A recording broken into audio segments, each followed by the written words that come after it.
यज्ञ के समापन के लिए अंतिम संहिता डालो वत्स। ओम भवतु भिक्षाम देहि।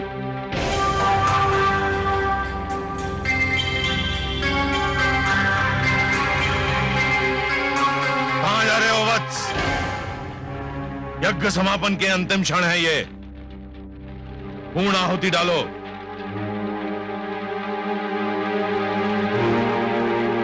ओम भवतु भिक्षाम देहि।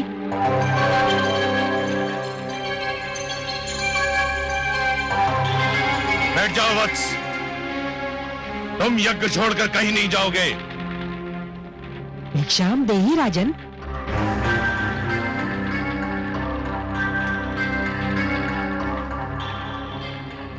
क्षमा करें गुरुदेव, किंतु बलि के द्वार पर कोई भिक्षुक आए और उसे भिक्षा के लिए दूसरी बार भी गुहार करनी पड़े तो बलि की दानी वृत्ति को 100 बार धिक्कार है। अब मैं नहीं रुक सकता। वत्स, रुक जाओ वत्स, रुक जाओ।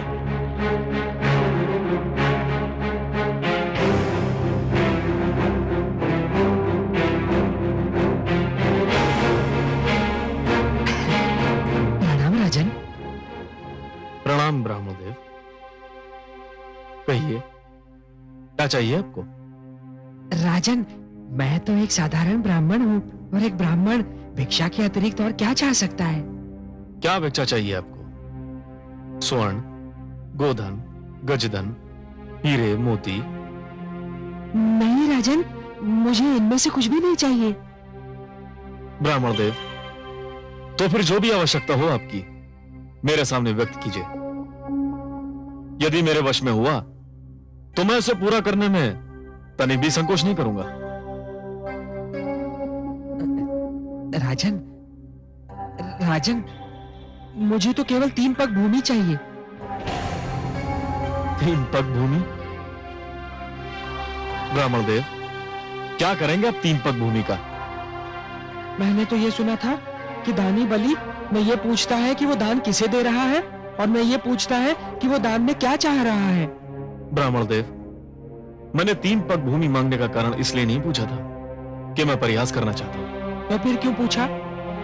मैंने इसलिए पूछा था ब्राह्मणदेव, यदि कोई ऐसा व्यक्ति 3 पग भूमि मांगे जिसका आकार साधारण व्यक्ति की तरह हो तो भी उसका कुछ भला ना होगा, और आप जैसे आकार वाले व्यक्ति के 3 पग तो और भी कम स्थान घेरेंगे, उसमें तो साधारण व्यक्ति खड़ा भी ना हो पाएगा। राजन, मैं ये 3 पग भूमि किसी साधारण व्यक्ति के लिए नहीं मांग रहा हूँ, स्वयं अपने लिए मांग रहा हूँ। आप में क्षमता हो तो भिक्षा दान करें, नहीं तो मैं आगे बढ़ूं। मैं आपको यहां से कहीं नहीं जाने दूंगा ब्राह्मणदेव।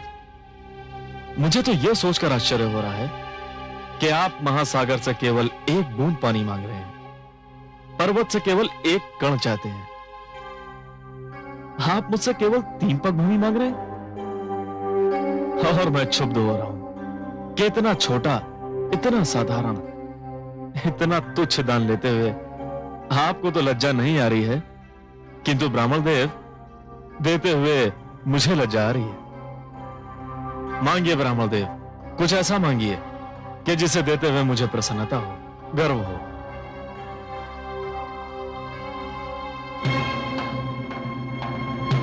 राजन, मुझे तो केवल 3 पग भूमि चाहिए।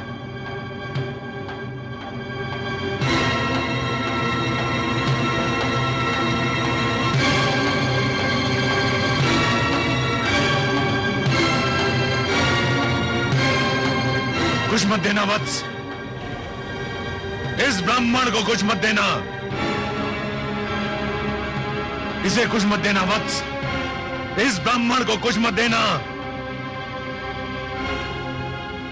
गुरुदेव, किंतु क्यों? इधर आओ, ये ब्राह्मण नहीं है। तो फिर कौन है ये? ये छलिया है, ये स्वयं विष्णु है। श्री विष्णु भगवान? हाँ, विष्णु, जिसे तुम सब बड़े आदर से श्री विष्णु भगवान कहते हो, परंतु मैं जानता हूं ये कौन है, क्या है। देखो ना, आज भी वामन रूप में हमें ठगने आ गया है। नहीं गुरुदेव नहीं, आप तो भली भांति जानते हैं कि मैं माता लक्ष्मी का कितना बड़ा उपासक हूं। मैंने तो उनसे भी कहा था कि मैं भगवान विष्णु के दर्शन करना चाहता हूं, जो मेरे दादा श्री प्रहलाद के पूज्य हैं। गुरुदेव, मैं कितना सौभाग्यशाली हूं कि आज भगवान स्वयं चलकर मेरे द्वार पर आए हैं। मैं तो प्रसन्नता से फूला नहीं समा रहा हूं। मूर्ख मत बनो, तुम विष्णु को नहीं जानते हो। ये तुम्हें दर्शन देने नहीं, दंड देने आया है। गुरुदेव, भगवान यहां किस लिए आए हैं मेरे लिए कोई महत्व नहीं रखता। वे यहां आए हैं मेरे लिए बस यही महत्वपूर्ण है। मैं जिनके दर्शन के लिए इतना व्याकुल था, वे मेरे सामने हैं। क्या इससे बड़ा सौभाग्य संभव है? और वो भी भिक्षुक बनकर। ये सब एक ढोंग है, एक छलावा है। तुम इसके छल में मत आना।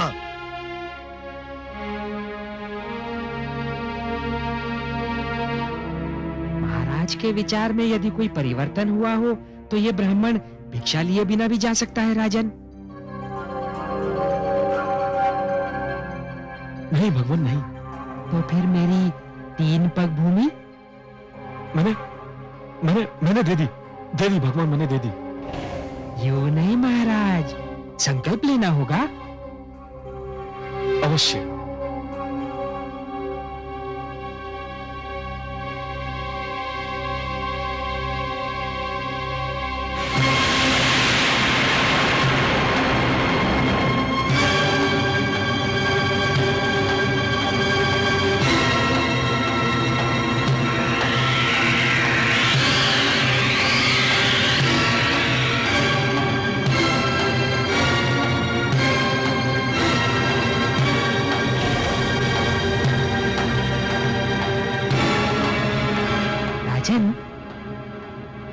लगता है कि कमंडल में कोई कीट फंस गया है।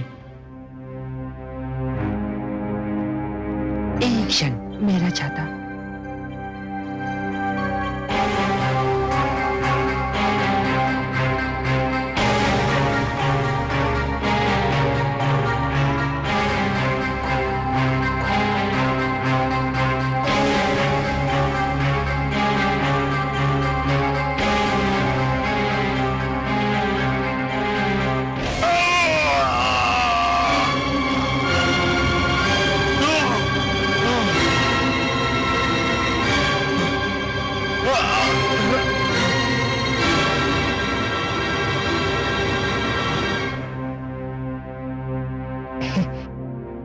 राजन, कीट निकल गया।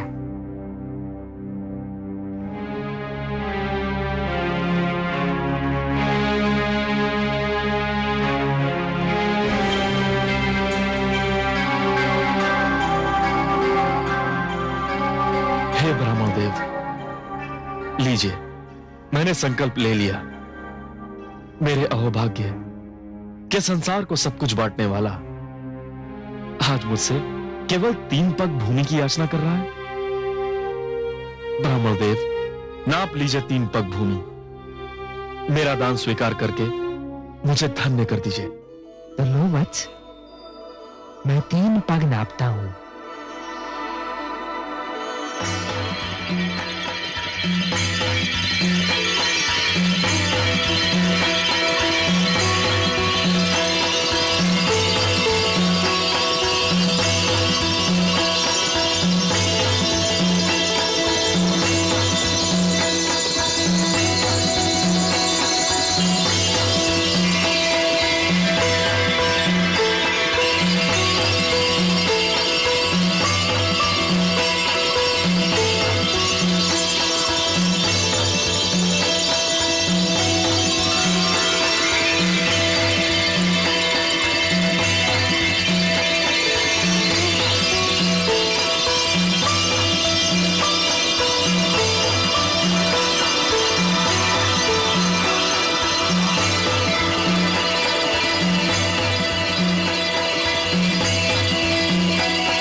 अवतरण है।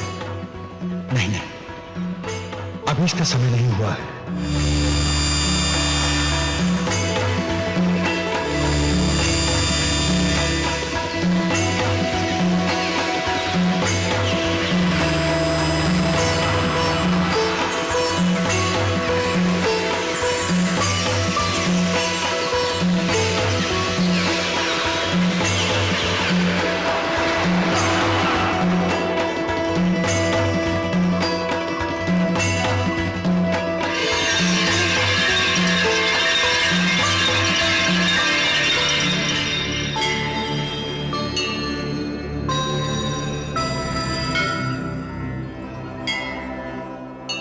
हे आदि प्रजापति, मुझे अपने कमंडल से मुक्त करने की कृपा कीजिए। मुझे धरती पर जाना है। धरती मुझे पुकार रही है। धरती को मेरी आवश्यकता है।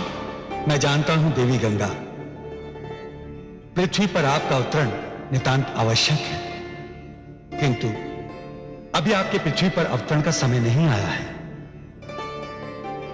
अभी आपको यही मेरे कमंडल में रह के प्रतीक्षा करनी होगी। जो आज्ञा।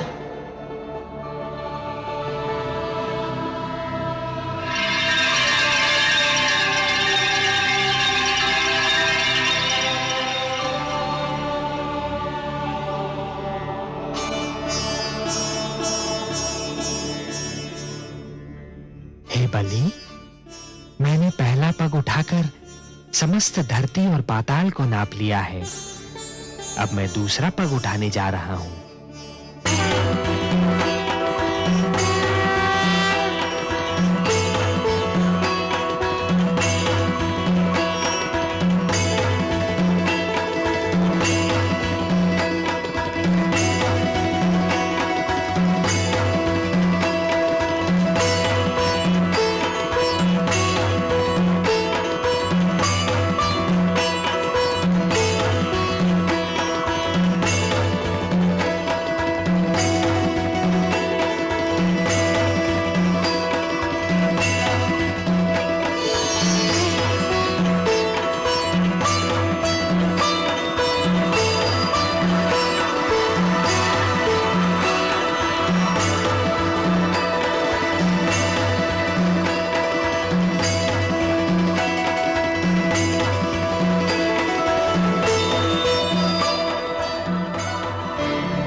दूसरा पग उठाकर मैंने समस्त नक्षत्र मंडल और आकाश को नाप लिया है बलि।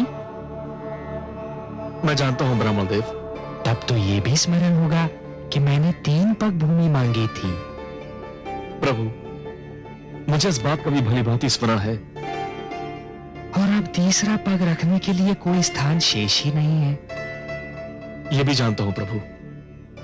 हे बलि, क्योंकि तीसरा पग धरने के लिए कोई स्थान शेष नहीं है। यदि तुम चाहो तो मैं तुम्हें तीसरा पग क्षमा कर सकता हूं। नहीं प्रभु, ऐसा मत कहिए। जिन हाथों ने आज तक बलि से दान स्वीकार किया है, वे हाथ साक्षी हैं। जिन आंखों ने आज तक बलि को दान देते हुए देखा है, वे आंखें साक्षी हैं। जिन कानों ने आज तक बलि की दानी प्रवृत्ति की ख्याति सुनी है, वे कान साक्षी हैं कि बलि कभी अपने संकल्प से नहीं फिरता है। बलि ने सदा अपने हाथ खोलकर और नेत्र बंद कर दान दिया है। प्रभु, बलि ने आपको 3 पग भूमि दान करने का वचन दिया है। प्रभु, तो आपको अपना तीसरा पग उठाना ही पड़ेगा। उठा तो लो बलि, परंतु प्रश्न ये है कि उसे रखूंगा कहां? कोई स्थान शेष ही नहीं रहा। मैं जानता हूं प्रभु, मैं ये भली भांति जानता हूं कि आपके दोनों पगों ने यह सारी सृष्टि, मेरा सारा राजपाट और जो क्षेत्र मैंने जीते थे, वे भी नाप लिए हैं। अब केवल एक ही स्थान बचा है जिस पर मेरा अधिकार है, जो मेरा है। मैं तुम्हारा वाक्य पूर्ण होने की प्रतीक्षा कर रहा हूं बलि। वो कौन सी वस्तु है जिस पर अब भी तुम्हारा अधिकार है? प्रभु, वो वस्तु है मेरा शरीर। बस अब मेरी काया ही बची है जिसे मैं अपनी कह सकता हूं, जिस पर अब भी मेरा अधिकार है। प्रभु, आप अपना तीसरा पग मेरे शीश पर धरिए, ताकि संसार ये जान ले कि बलि केवल देना नहीं, वचन निभाना भी जानता है। प्रभु, कृपा करके उठाइए अपना पवित्र पग और धर दीजिए मेरे शीश पर। प्रभु, ये मेरा आग्रह भी है, मेरा हट भी है और मेरी विनती भी है। हे बलि, यदि तुम्हारी यही इच्छा है और यदि तुम ये समझते हो कि इसी में तुम्हारा उद्धार है, तो मैं ऐसा ही करूंगा।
मैं धन्य हो गया प्रभु, मैंने अपना वचन निभा दिया। हाँ बलि, तुमने अपना वचन निभाया तो सही, पर जानते हो कि यह सब मैंने क्यों किया? हे प्रभु, आपके अतिरिक्त आपकी लीला और कौन जान सकता है। मैं तो केवल इतना जानता हूं कि संभवतः इसी में मेरा उद्धार निहित है। बलि, तुमने अपने जीवन का प्रारंभ बड़े शुभ और उत्तम ढंग से किया था, परंतु जब तुम जीवन के दोराहे पर पहुंचे, तब तुम उस मार्ग पर चल पड़े बलि, जिस पर असत्य का डेरा था, अहंकार का अंधेरा था। यह वो मार्ग नहीं था बलि जो मेरे भक्त प्रहलाद ने चुना था। यह तो हिरण्यकशिपु की प्रवृत्ति का मार्ग था, जिसके दमन चक्र को रोकने के लिए स्वयं मुझे नरसिंह अवतार धारण करना पड़ा था।